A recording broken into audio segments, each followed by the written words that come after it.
Coming up on The Cut. Senator Mark Kelly is under investigation. The National Guard shooting has raised tension against the Afghan-American community. And an update on ASU sports. All this and more coming up on The Cut. The Cut starts now.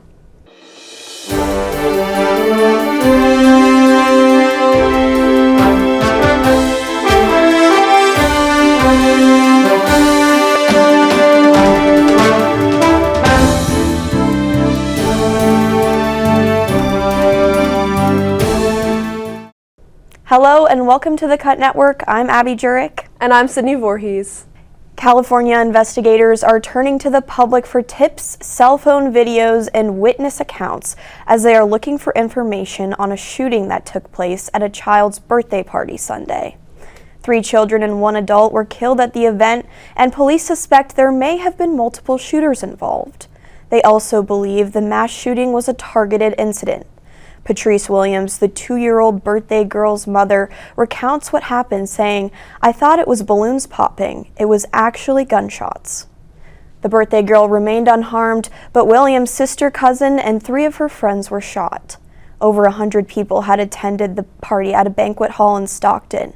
San Joaquin County Sheriff Patrick Withrow said, quote, "This is a time for our community to show that we will not put up with this type of behavior, when people will just walk in and kill children." Withrow encouraged people to come forward if they know anything, as authorities continue to look for answers. In other news, experts doubt that the Pentagon can prosecute Senator Mark Kelly for the illegal orders video. The Pentagon announced an investigation into Kelly last week after President Donald Trump accused Kelly and 5 other Democratic lawmakers of sedition, quote, punishable by death, over a video urging American troops to defy illegal orders. Interestingly, Kelly is the only lawmaker under investigation. Defense Secretary Pete Hegseth said it is because he's the only one in the group who is retired military and still under the Pentagon's jurisdiction. Some experts are not surprised while others are outraged. Stephen Vladek, a Georgetown law professor, said there's been a, quote, significant uptick in courts-martial of retired service members in the past decade, and despite the controversy, it is allowed. Retired Navy Captain and Judge Advocate General Todd Huntley said it is rare to prosecute retirees for something that happened after their retirement, but it is, quote, not entirely unheard of.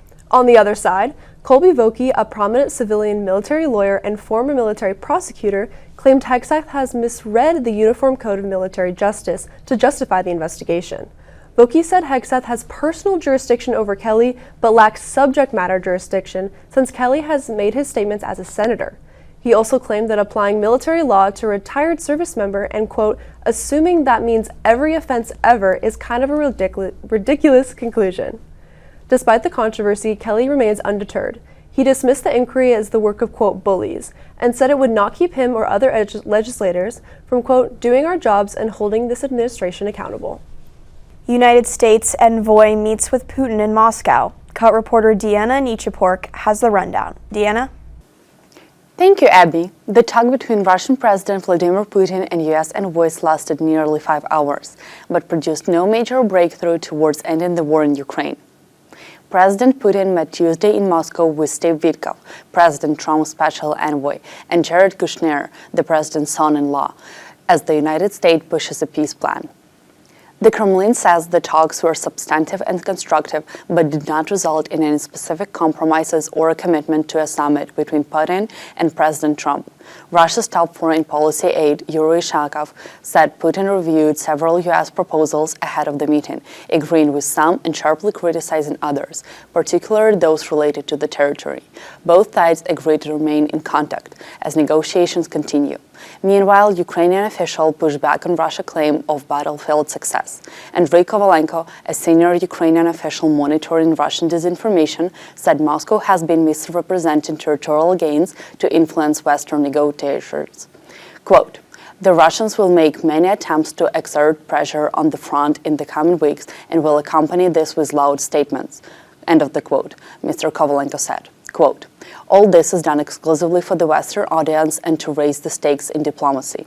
Quote, Ukrainian President Volodymyr Zelensky also said any agreement must include security guarantees to prevent future Russian attacks.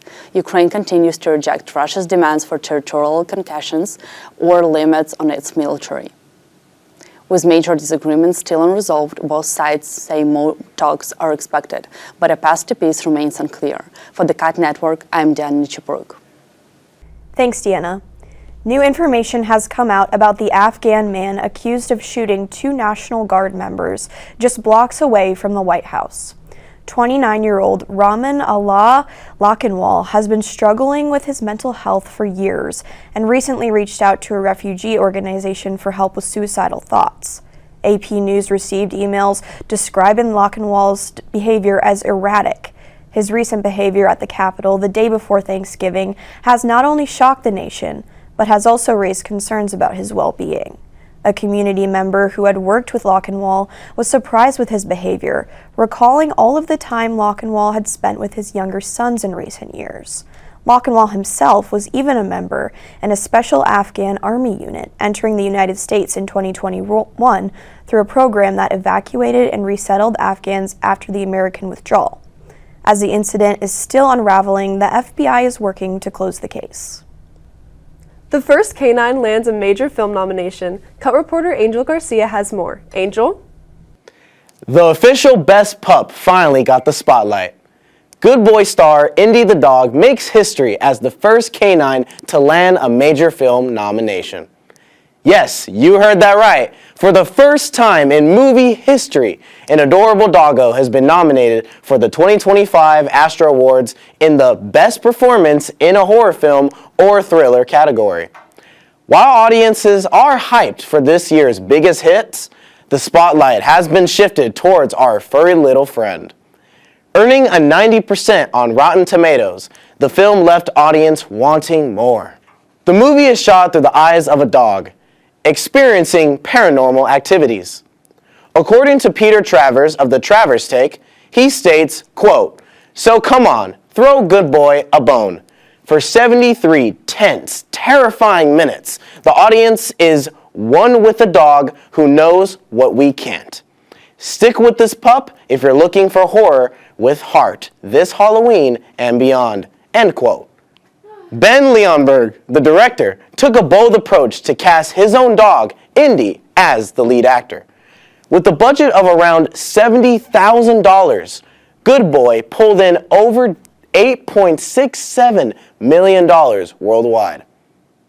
Indy the dog left fans both terrified and charmed for his staggering performance in Good Boy. It is safe to say that this nomination is more than well-deserved for Indy. Check out Good Boy streaming now on premium services. For the Cut Network, I'm Angel Garcia, and have a happy holiday. Thanks, Angel.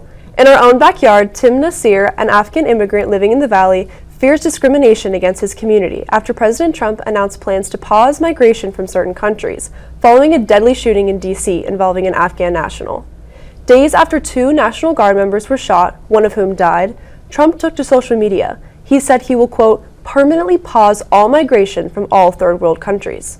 The suspect is 29-year-old Rahmanullah Lakhanwal, an Afghan immigrant who entered the country in 2021 through the Operation Allies Welcome, a program that helped resettle Afghans after the U.S. withdrew from the country, and the Trump administration granted him asylum in April 2025. Since Lakhanwal became a suspect, Nasir has seen concerning comments online. Nasir and his family moved to Arizona when he was 12 years old in 2002 as a part of a resettlement program for mothers and children after his father passed. Quote, "I've been here almost over 20 years now, give or take. This is pretty much home for us. I went to school here, I graduated, I started working here, I purchased my first house, car, pretty much this is home," Nasir said. Amidst political discussions regarding refugee programs, Nasir said he worries about other refugees and the treatment they will receive if they're sent back. Quote, "You could disappear in a heartbeat," he said. On Thursday, the Trump administration announced it is reviewing green cards for immigrants from 19 countries. ASU women's volleyball celebrate consecutive Big 12 championship wins. Cut reporter Abby Cervenak has the story. Abby?